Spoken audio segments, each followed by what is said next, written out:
L'objectif de cette vidéo est de vous présenter l'interface back-office de Grave, qui est le CMS en fait, qui pilote l'ensemble du site. Dans cette première vidéo, en fait, on va juste faire en fait, un tour d'horizon du back-office, voir les différents items présents et notamment la configuration du site. Dans les vidéos suivantes, on va plutôt s'orienter sur l'administration des données, des pages, des news, des témoignages. Donc le back-office en fait est accessible via une route dans l'URL, en l'occurrence admin. Donc là on vous invite via la boîte de connexion à vous authentifier. Donc voilà, donc une fois authentifié, voilà, il y a un aspect, une première vision en fait du back-office. On arrive donc sur la première page en fait qui est le dashboard. Alors le dashboard, on va faire une présentation assez simple. Il y a des choses plus ou moins intéressantes, notamment au niveau des notifications sur la maintenance et sur la mise à jour en fait de Grave. Donc là en l'occurrence il vous indique en fait qu'il est mis à jour. Et ici en fait il vous indique en fait la dernière sauvegarde en fait qui a été faite.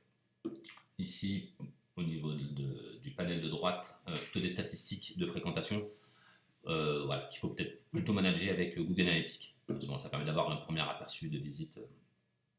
Voilà. On a des notifications en fait, de Grave qui sont plutôt des actualités, ici et là, voilà, qui vous informent un petit peu des différentes actus, news, mises à jour autour de Grave. Et le dernier panel qui est en bas, en fait, c'est plutôt des notifs sur les dernières pages qui ont été mises à jour ou créées. Voilà.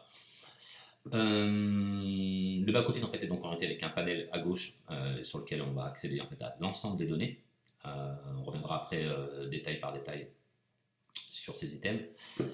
Voilà. Donc, du coup, cette vidéo, comme je l'expliquais, on va plutôt s'orienter sur la configuration du site, avant même de regarder pour manager les pages.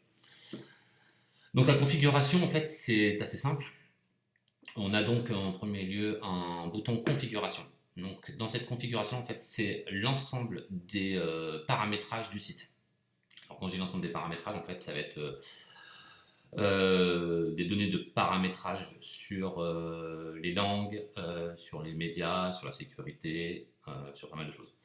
Il n'y a pas vraiment en fait, de modifications à faire là-dessus, tout a été paramétré pour, mais voilà, ça vous permet en fait, de savoir que c'est ici qu'on configure l'ensemble du site, notamment pour passer en mode debug, modifier certains paramètres. Donc, dans le premier onglet Système, on a certains paramétrages qui peuvent être plus ou moins intéressants, notamment au niveau du format des dates qui vont s'afficher. Sachant que le format des dates, en fait, étant donné que le site est multilingue, ça devrait se faire automatiquement. Donc voilà, mais on peut modifier en fait le format des dates pour les actus, pour les pages, enfin, pas mal de choses.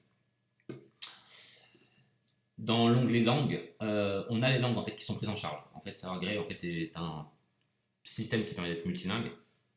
Donc en fait, il suffit de rentrer les langues sur lesquelles vous souhaitez mettre votre site. Donc en l'occurrence, il n'y a que le français et l'anglais. Donc voilà, si on a besoin de rajouter une autre langue, il suffit de rentrer en fait le préfixe ISO de la langue, en l'occurrence DE pour Deutschland, donc pour l'allemand. Le reste, une chose qui peut être intéressante, c'est au niveau du debugger, ici, voilà, c'est pour activer le debugger, à ne pas activer en prod, sachant que ça va afficher un panel sur le front, c'est pas vraiment intéressant et ça bypass le cache, donc à ne pas utiliser. Voilà, ici, après ça, on va pas regarder les détails dans le détail, parce qu'il n'y a pas vraiment des choses qui sont très intéressantes pour le client, donc c'est pas utile. Dans l'onglet site, alors, on a bien sûr des choses qui rentrent plus dans la configuration, dans l'affichage du front, notamment le titre du site, la langue par défaut, et après auteur et email par défaut. Alors l'auteur et l'email, ça peut servir quand on fait un système de blog à paramétrer, donc c'est toujours mieux de le faire avec les données qui sont propres au site. Voilà. On peut paramétrer aussi dans ce site des métadonnées par défaut, sachant que les SEO est très bien fait sur Grave, mais on peut paramétrer en fait une métadescription ici. Ça c'est The Way Connection. Donc voilà, on peut rajouter éventuellement ici, ça peut être keywords. des valeurs par défaut. Médias, il n'y a pas vraiment d'informations, ce sont tous les formats, les extensions qui sont utilisées sur Grave, pas d'utilité quelconque. Sécurité, par défaut la sécurité est plutôt bien faite, donc voilà, c'est pas des permissions, des listes de valises HTML qui peuvent être potentiellement dangereuses, que Grave peut bypasser, donc voilà, pas besoin d'en parler plus.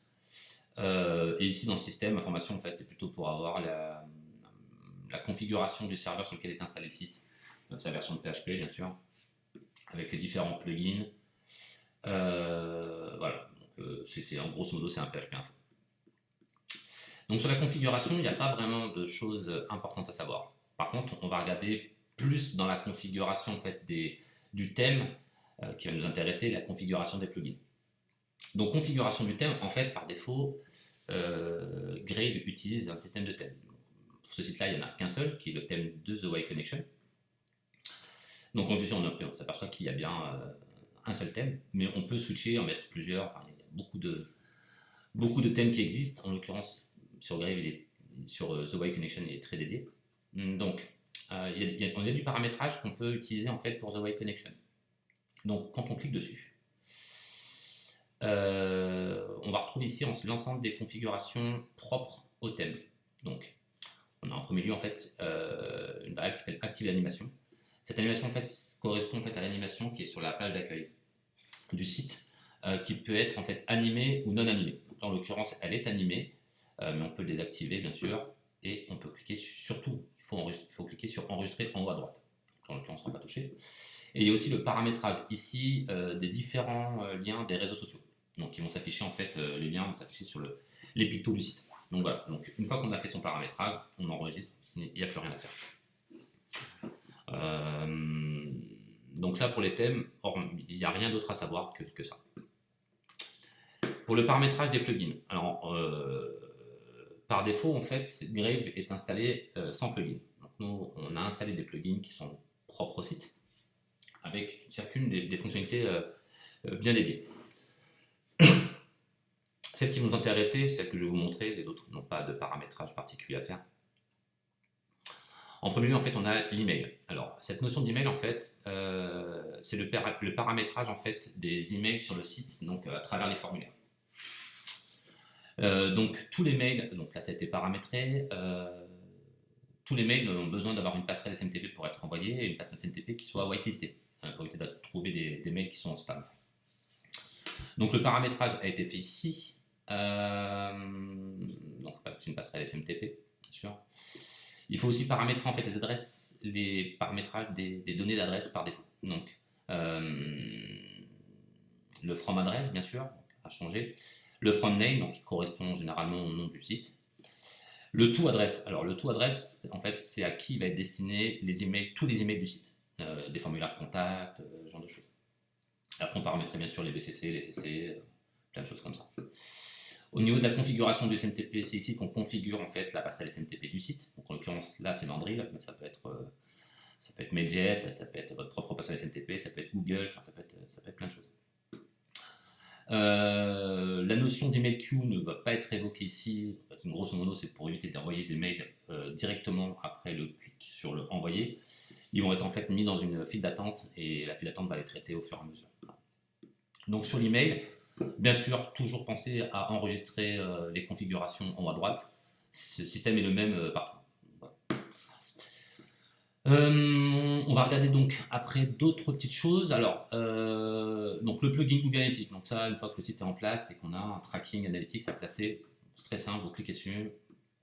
En grosso modo, le tracking est activé par défaut. Il suffit de mettre en fait votre tracking ID qui vous est donné par Google et voilà. Après, il y a différents formats de configuration. Voilà, il n'y a rien de. Le tracking suffira lui-même. Donc. Après celui-ci, il y a les notions, alors tous les autres, on n'aura pas d'utilité. Les seuls qui vont vous être intéressés, c'est le sitemap et le social CO et meta tags. Donc, dans le sitemap, voilà, il est activé par défaut. Il faut savoir en fait que la route qui est activée est celle-ci. Donc, il suffit de rajouter ça dans votre URL, donc pré-prod.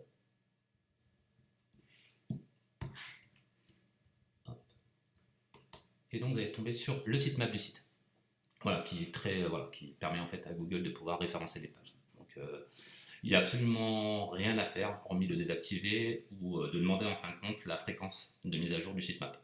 Donc là, c'est une journalière, mais ça peut être par mois, ça peut être par an. Ça dépend en fait de la fréquence un peu de mise à jour des données. Voilà. Donc, on peut ajouter aussi des URL. Voilà, donc, c'est très simple à utiliser. Et le dernier, en fait, qui est le social et SEO Meta Tags. Alors, donc là, paramétrage plus fin du SEO, notamment au niveau des cartes Twitter et de Facebook. On a aussi une notion de méta-robot, donc par défaut il indexe flow, donc ça indique en fait que Google peut indexer le site et suivre tous les liens, donc c'est très simple. On peut bien sûr activer et désactiver le plugin.